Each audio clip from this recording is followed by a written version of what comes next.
We lived in two different times. They're called tours. My dad was American military, so when I was about a year old, he was stationed in Mannheim, Germany. We actually lived in a little town called Wertheim, Germany, and we lived there till I was almost 5.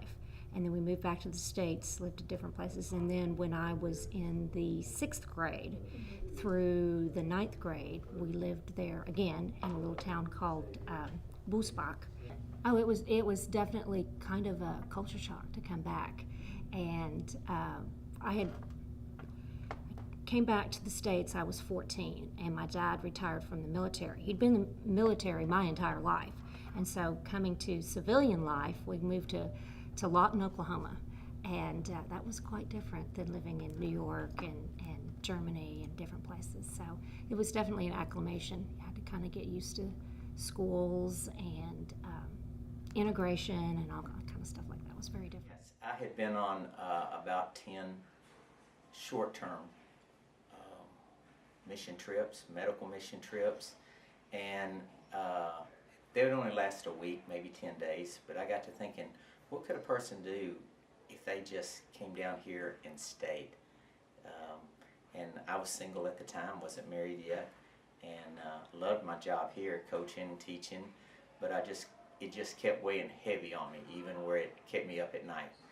And so I just decided, you know what, life's too short not to take some chances. So I just took a chance and went under, I guess you'd say, the umbrella of Green Acres, a church there in Tyler, and it was one of the greatest years of my life.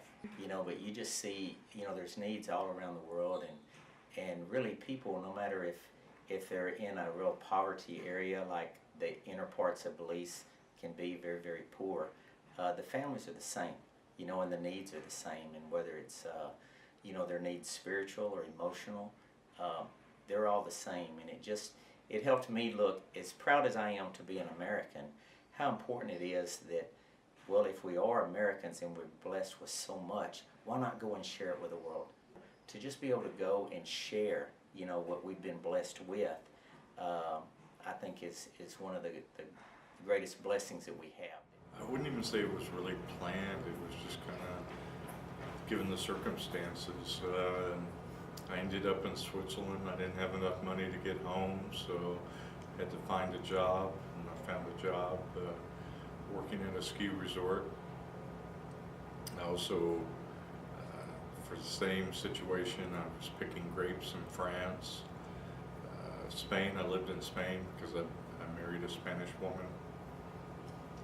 And Australia, I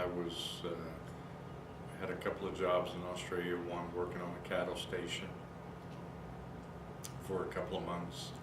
And basically it was just getting more money to continue my travels.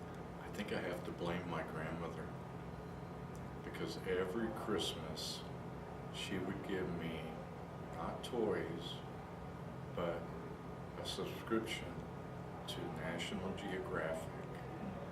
And I mean, starting when I was 8 years old, and I would sit there and look at the pictures and turn the pages, and just always thought I'd like to go visit some